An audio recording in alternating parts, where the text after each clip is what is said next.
Assalamualaikum anak-anak. Hari ini kita belajar lagi ya. Sekarang kita masuk di tema 3, subtema 1, pembelajaran 3.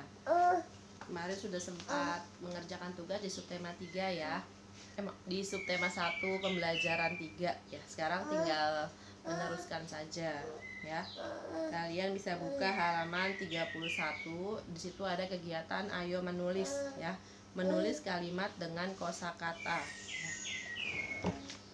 Karena kemarin temanya tentang kegiatan sehari-hari, nah jadi di sini kata-katanya juga berhubungan dengan kegiatan sehari-hari. Misalnya sarapan pagi, memasak, mencuci piring, menyapu, merapikan tempat tidur. Ya. Kalau untuk membuat kalimat, kalian harus tahu susunan kalimat ya. Susunan kalimat itu umumnya dimulai dari SPOK. Apa tuh SPOK? S itu subjek, P itu predikat, O itu objek, K itu keterangan ya. Jadi misalnya seperti ini. Dari kata mencuci piring ya. Misalnya di nomor 3 nanti ada kata mencuci piring. Nah, kita buat kalimat nih. Seperti ini. Ibu mencuci piring setiap hari ya. Ibu sebagai subjek, mencuci sebagai predikat, piring sebagai objek, setiap hari sebagai keterangan waktu. Nah, biasanya subjek itu diisi oleh pelaku ya. Nah, nanti di sini predikat itu adalah menjelaskan ini ya, kata kerja ya. Misalnya ibu sedang apa? Mencuci. Nah, kalau objek itu adalah misalnya berkaitan dengan benda ya. Mencuci apa? Piring. Nah, nanti piring sebagai objeknya. Kalau ini keterangan banyak nih, bisa keterangan waktu, keterangan tempat ya. Misalnya gini, ibu mencuci piring kita ganti misalnya di wastafel. Nah gitu, di wastafel berarti itu keterangan tempat, karena di sini setiap hari, di situ berarti ini keterangan waktu ya. Kalau keterangan tempatnya bisa dipindah-pindah ya, bisa di akhir, bisa di awal seperti ini. Setiap hari ibu mencuci piring. Nah gitu, jadi pola kalimatnya berubah, keterangan, subjek, predikat, objek ya, atau bisa disebut disingkatnya KSPO gitu ya. Terus yang perlu diingat dalam membuat kalimat ya, kita harus memperhatikan huruf kapital dan tanda titik ya. Karena kalimat berita, jadi harus pakai tanda titik di akhir kalimat ya. Di sini ada huruf kapital nih ya. Pokoknya kalau di awal kalimat nih, di awal kalimat harus pakai huruf kapital. I-nya harus besar ya. Dan selanjutnya huruf kecil semua. Dan di akhir kalimat menggunakan tanda titik ya, karena ini kalimat berita ya, seperti itu. Kita lihat lagi di sini nih. Nomor 1 ada kata sarapan pagi. Kita buat kalimatnya misalnya seperti ini. Sebelum berangkat ke sekolah, saya selalu sarapan pagi, titik. Nah, gitu ya. Jadi ini kata yang digunakan sarapan pagi di garis bawahi ya. Nah, itu seperti itu ya. Jangan lupa ininya ya, huruf kapital dan tanda titik ya. Terus lanjut lagi, nomor 2 ada kata memasak ya. Misalnya seperti ini. Setiap hari ibu memasak makanan yang bergizi untuk kami. Nah, itu ya. Oh iya, kalau misalnya di kalimat nomor 1 ya, di kalimat nomor 1 dia sebelum berangkat ke sekolah. Nah, berarti ini keterangan dulu nih ya, keterangan waktu. Saya subjek selalu sarapan pagi. Berarti ini hanya predikat ya, subjek dan predikat. Berarti pola kalimatnya keterangan, subjek dan predikat ya. Jadi kalau misalnya kalimat itu ya, minimal dia terdiri atas subjek dan predikat. Dua itu saja sudah cukup. Misalnya saya makan. Nah, saya itu sebagai subjek, makan sebagai predikat. Cukup sampai di situ, nggak apa-apa. Subjek dan predikat saja ya. Atau misalnya saya mandi. Nah, itu juga sama, subjek dan predikat saja ya. Kalau mau ditambahkan objek atau keterangan juga bisa ya. Terus yang kedua, setiap hari. Nah, ini keterangan juga.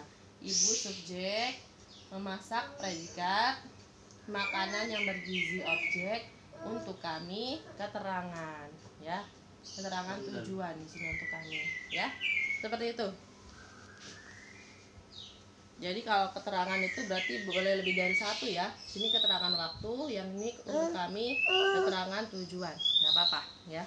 Yang penting tadi kalau misalnya inti kalimat ada subjek, predikat gitu ya. Subjek predikatnya sudah ada nih, subjek, predikat, ini harus ada objek. Karena kalau misalnya predikatnya menggunakan awalan me, nah seperti ini, misalnya memasak kan ada awalan me di sini ya. Kalau awalan me, dia membutuhkan objek, memasak apa gitu ya, jadi harus ada objeknya. Nah ini makanan yang bergizi itu objek ya, sama seperti yang tadi di sini nih, ada awalan me, mencuci apa, nah itu juga dia membutuhkan objek, mencuci piring ya, seperti itu ya. Jadi itu susunan kalimat seperti itu. Sudah, nanti kalian nomor 4 dan nomor 5 bisa kerjakan sendiri. Selanjutnya kalian buka di halaman 32 ya. Di situ ada mengenal pecahan uang. Jadi mengenal nilai pecahan uang ya. Di Indonesia kan kita menggunakan apa? Rupiah ya. Nah, mata uang rupiah dibagi menjadi dua, ada yang logam, ada yang kertas. Kemarin kita sudah belajar tuh yang logam. Misalnya ada yang 100 rupiah, 200 rupiah, 500 rupiah, dan 1000 rupiah. Nah, yang perlu diperhatikan itu jumlah nolnya ya, jumlah nol. Di sini kalau 100 misalnya nih, 100, 200 sama 500. Itu nolnya kan ada dua ya.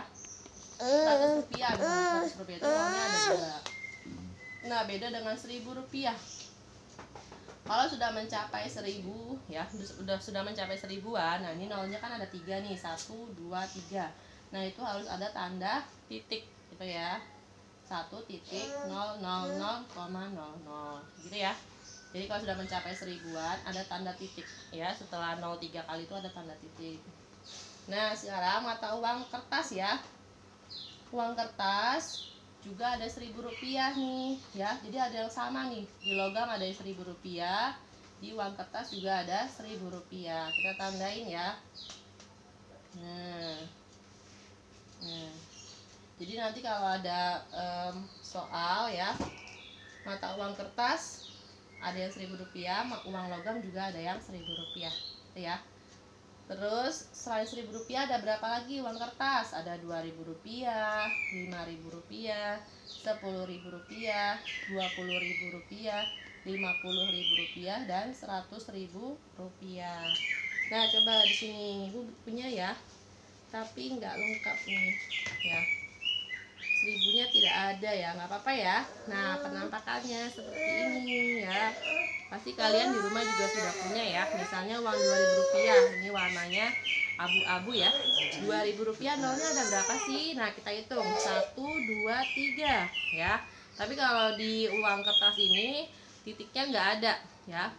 Jadi nanti kita kalau penulisan di buku tulis harus ada titik ya. Kalau sudah mencapai ribuan harus pakai titik nih, seperti ini, 2000 2.000,00 ya. Jadi kalau 2000 nolnya ada 3 ya, 1, 2, 3. Nah terus apa lagi, 5000 nolnya ada berapa nih, 1, 2, 3. 5000 rupiah juga nolnya ada 3 ya. Sekarang 10.000 rupiah ada berapa nolnya, dihitung 1, 2, 3, 4 ya. 10.000 rupiah nolnya ada 4. Terus 50.000 rupiah, 50.000 kita hitung lagi nolnya ada berapa, 1, 2, 3, 4 ya. Terus 100.000 rupiah nolnya ada berapa, 1, 2, 3, 4, 5 ya. Jadi makin banyak nolnya ya, dan makin besar angka yang ini nih, yang angka di depan ya, angka depan atau angka awalnya ada, dia berarti makin besar jumlah nilai uangnya ya. Kayak misalnya 100.000 ya, ini yang paling besar ya, yang paling besar di antara uang kertas adalah 100.000 rupiah. Karena apa? Nolnya paling banyak nih, ada 5, 1, 2, 3, 4, 5. Kalau yang lain kan, yang ini 50.000 rupiah cuma 4 ya, 1, 2, 3, 4. Terus apalagi yang ini ya, kalau 2000 rupiah ya nolnya cuma ada berapa, 3 ya, 1, 2, 3. Nah seperti itu. Jadi kalian hitung dulu jumlah nolnya ya, jangan sampai keliru ya. sekarang kita kalau sudah kita lihat-lihat nih, kita pahami ya nilai mata uang ya, kita mengurutkan mata uang sekarang. Nah, di sini di halaman 34 ya, mengurutkan mata uang. Jadi ini sudah harus paham ya kalau mengurutkan mata uang ya. Misalnya nih, coba ibu tebak, ibu tanya dulu nih ya, kalian tebak ya. Misalnya uang Rp5.000 dan uang Rp10.000. Nah, berarti apa? Uang Rp5.000 ya lebih kecil atau lebih besar daripada Rp10.000? Jawabannya lebih kecil ya. Uang Rp5.000 lebih kecil daripada Rp10.000 ya. Terus coba lagi, tebak lagi. Nah, uang Rp100.000 dengan uang Rp50.000, bagaimana kalimatnya? Lebih kecil atau lebih besar? Lebih besar ya. Berarti uang Rp100.000 lebih besar daripada uang Rp50.000 ya. Terus lagi misalnya, nah ini uang 2000 sama 5000 ya. Bagaimana kalimatnya? Lebih kecil atau lebih besar? Lebih kecil ya. Nah, berarti uang 2000 rupiah lebih kecil daripada uang 5000 rupiah. Nah, seperti itu ya. Jadi sudah paham. Nah, kita sekarang mengurutkan mata uang. Di sini nomor 1 ada uang 5000 rupiah, karena nolnya cuma ada 3 nih. Yang kedua ada uang 1000 rupiah, nolnya juga ada 3. Terus yang ketiga uang 2000 rupiah, nolnya juga ada 3. Nah, kita lihat semuanya nolnya ada 3, berarti sama ya, ribuan ya. Sekarang kita membandingkannya angka yang paling depan, angka yang awalnya ini. Yang ini kan 5, yang ini 1, ini 2. Berarti yang paling kecil yang mana? Yang awalnya angka 1. Berarti ini urutannya yang pertama yang ini, 1000 rupiah. Terus angka yang kedua adalah kedua, maksudnya 2000 rupiah ya. Jadi yang kedua, urutan kedua adalah 2000 rupiah. Terus urutan yang ketiga 5000 rupiah. Nah, ingat ya, urutannya dari yang terkecil ya. Jadi ini dulu ya, 1000 rupiah urutan yang ke-1, 2000 rupiah urutan kedua, 5000 rupiah urutan ketiga. Nomor 2, yang mana yang paling kecil? Kita lihat dulu. Yang pertama ini 100.000 rupiah, karena nolnya ada 5 ya. Yang kedua 50.000 rupiah, nolnya ada 4. Yang ketiga 10.000 rupiah, nolnya ada 4 ya. Nah, yang nolnya ada 4 itu ada 2 ya, 50.000 dan 10.000. Berarti yang mana yang lebih kecil? Yang 10.000 ya. Jadi ini urutan pertama, ini urutan yang kedua. Terus berarti 100.000 rupiah, 100.000 rupiah berarti urutan ke-3. Nah, sudah ya, seperti itu ya. Ya, seperti itu urutannya ya. Kalian harus paham ya. Untuk mengurutkan mata uang harus paham dulu ininya, nilai mata uangnya seperti apa gitu ya. Kayak tadi ya. Jadi misalnya hitung jumlah nol dan juga lihat angka yang depannya itu, yang lihat angka awalnya ya. Sampai di sini dulu pembelajaran kita hari ini ya. Lain waktu kita teruskan lagi. Tetap semangat ya belajarnya ya, dan tetap terus mengerjakan tugas ya. Selalu jaga kesehatan, mencuci tangan dengan sabun, dan makan makanan yang bergizi ya. Assalamualaikum warahmatullahi wabarakatuh.